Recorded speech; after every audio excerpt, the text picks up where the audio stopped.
राज्यात आपली सत्ता आली तर मंत्रिमंडळात गडचिरोली लोकसभा क्षेत्रातील आमदाराला नव्हे तर चंद्रपूर जिल्ह्यातील आमदाराला मंत्रिपद मिळावं यासाठी प्रयत्न करणार असल्याचं विधान खासदार प्रतिभा धानोरकर यांनी केलं। राज्याचे विरोधी पक्षनेते विजय वडेट्टीवार यांचं नाव न घेता त्यांनी केलेल्या या विधानाची चर्चा होते। दुसरीकडे आपल्याला तिकीट मिळू नये आणि आपला विजय होऊ नये यासाठी जिल्हाध्यक्ष आमदार सुभाष धोटे यांना सुपारी देण्यात आल्याचा गंभीर आरोपही त्यांनी केला।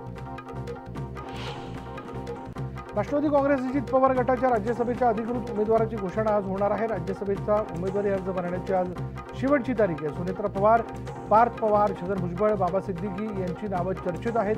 दरम्यान सुनेत्रा पवार यांना राज्यसभेची संधी मिळू शकते अशी चर्चा राजकीय वर्तुळात सुरू आहे। राज्यसभेच्या उमेदवारीवरून रोहित पवार यांनी अजित पवारांना सल्ला दिलाय। पळत्याच्या गळ्यात राज्यसभा घालण्यापेक्षा घरातल्या विश्वासू व्यक्तीला उमेदवारी दिली तरच ती टिकेल, इतरांचा काही भरोसा नाही अशी चर्चा असल्याचं वक्तव्य रोहित पवार यांनी केले। दरम्यान ट्विटरवरून त्यांनी सुनेत्रा पवार आणि पार्थ पवार यांना ॲडव्हान्समध्ये शुभेच्छा देत त्यांचं अभिनंदनही केलं। आगामी निवडणुकीसाठी मनसे अध्यक्ष राज ठाकरे आतापासूनच तयारीला लागलेत। राज ठाकरेंनी पक्षांतर्गत निवडणूक अध्यक्ष ठरवण्यासाठी आज बैठक बोलावली आहे। निवडणुकीतील कमबॅक करता सज्ज असलेले राज ठाकरे पक्षांतर्गत निवडणूक अध्यक्षपदाची जबाबदारी कोणावर सोपवणार याकडे सगळ्यांचं लक्ष लागलं आहे। उत्तर पश्चिम लोकसभेतील जागांच्या मतमोजणीत घोळ झाल्याचा आरोप ठाकरे गटाकडून करण्यात येतो। याच प्रकरणी चौकशी करण्याचं पत्र अमोल कीर्तीकर यांनी केंद्रीय निवडणूक आयोगाला लिहिलं। मनोज जरांगे पाटील यांच्या उपोषणाचा आजचा 6वा दिवस आहे। उपमुख्यमंत्री देवेंद्र फडणवीस यांच्याकडून मराठा आरक्षणावर मिळालेल्या सकारात्मक आश्वासनानंतर जरांगे यांनी उपचार घेणं सुरू केलं। त्यांनी काल दिवसभर सलाईन देखील लावली होती आणि त्यामुळे त्यांच्या तब्येतीत सुधारणा होत आहे।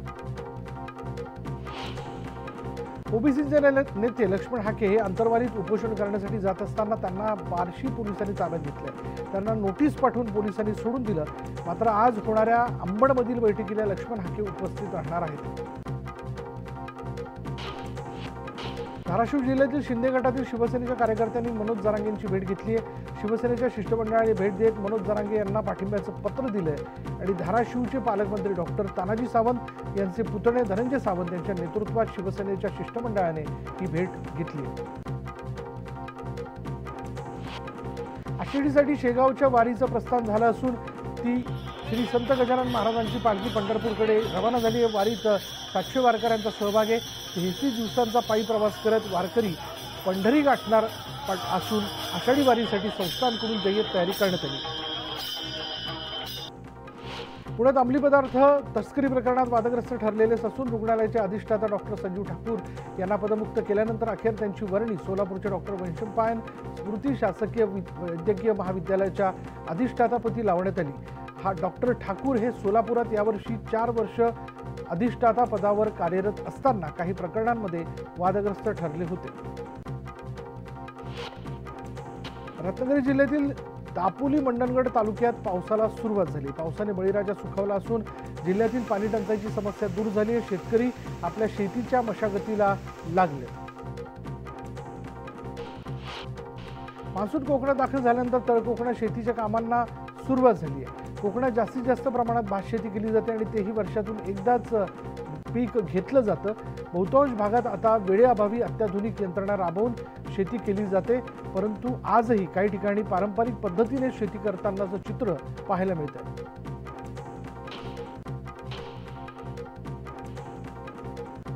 पहिल्याच पावसात महाड तालुक्यातील खैरे गावात दरड कोसळली। दरड कोसळल्यानं खैर गावातील नागरिक भयभीत झालेले आहेत। MIDC मधील सुरू केलेल्या कंपनीच्या खोदकामामुळे दरड कोसळली असल्याचा आरोप नागरिकांनी केलाय आणि त्यामुळे आता यावर प्रशासन काय दखल घेणार याकडे सर्वांचं लक्ष लागलंय।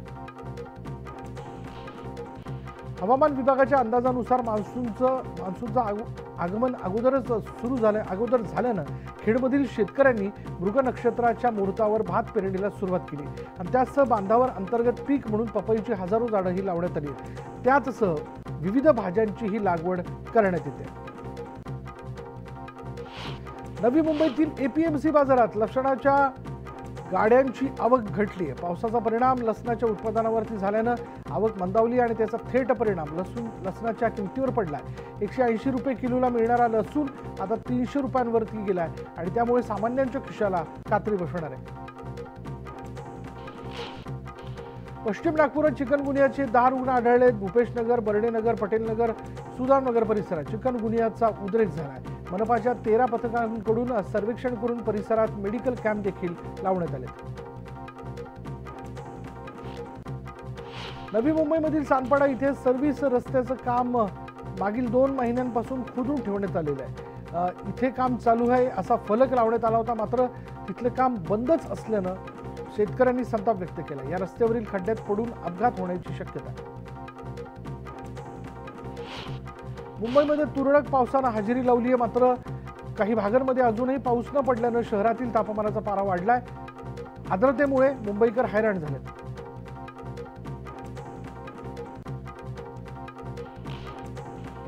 आता वेळ झाली का ब्रेकची. ब्रेक घेऊयात. पहा फक्त न्यूज 18 लोकमत.